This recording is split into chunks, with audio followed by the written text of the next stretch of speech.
Saturday, February 25th, Lake Havasu hosted the second annual Mark Hahn Memorial Havasu 300 Endurance Race.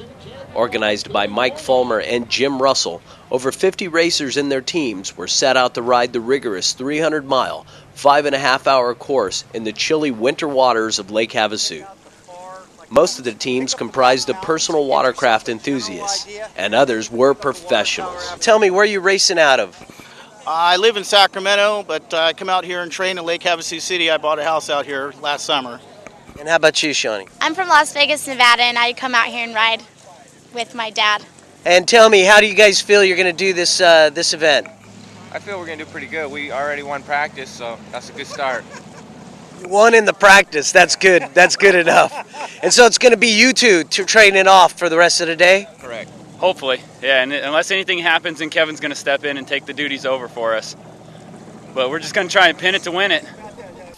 The team, Fulmer-Womack, the defending champs of the event, were quite confident about their chances to retain the title from last year. And tell me how you feel you're going to do today, Mike.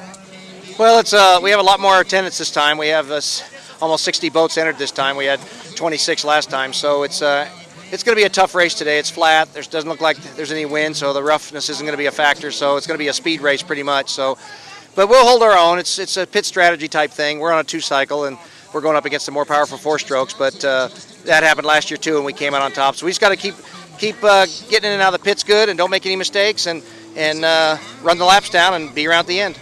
With the Le Mans start, the race was on the way.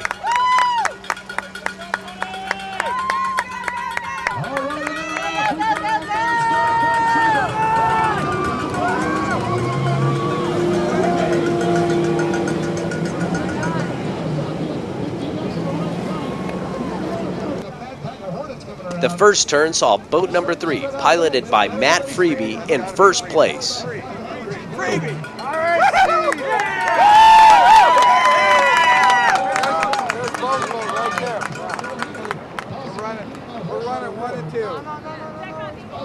Waters were very calm most of the day, but as it wore on, the chop got hectic.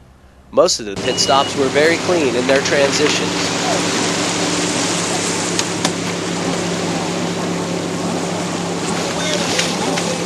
Starting to get rough now. Out in the middle of the channel, it's starting to get pretty bumpy, and sometimes you can go faster, then you got to slow up, so the lap times are probably a little inconsistent, but all in all, I'm happy with what we're doing, and the boat's working well, and we're winding the clock down, and that's all we got to do.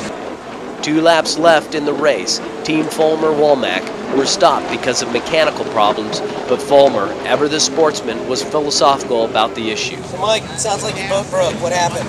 Yeah, 2 laps to go. Looks like we had some kind of problem. I don't know until they tow it in what the issue is. You think you guys might be able to get it fixed and get back out there? Well, no, because if he has to be towed in, it's quite a ways out. By the time they get him here, he will, the race will be over. So it looks like we'll, unless he can somehow get it running, we'll have to see what happens. Well, that'll be next year. Yep, that's right. It will be next year. But that's all right. It was a good day, and it was a good field, and everybody had fun, and nobody got hurt, and everybody just worked well together, and the event was 100% success. And so, I'm happy for everybody and all the competitors. I think we still got a good finish out of it as far as our class, because I think we were far enough ahead of the guys we were racing against to achieve that. So I think we still end up with a pro 2-stroke national championship. So I'm happy with that. But all in all, this is a huge success, this event, and I think we've really set the mark here for the future of this type of a venue. Thanks. He cranked it right back up. He cranked it. He just died. I'm going to crank it.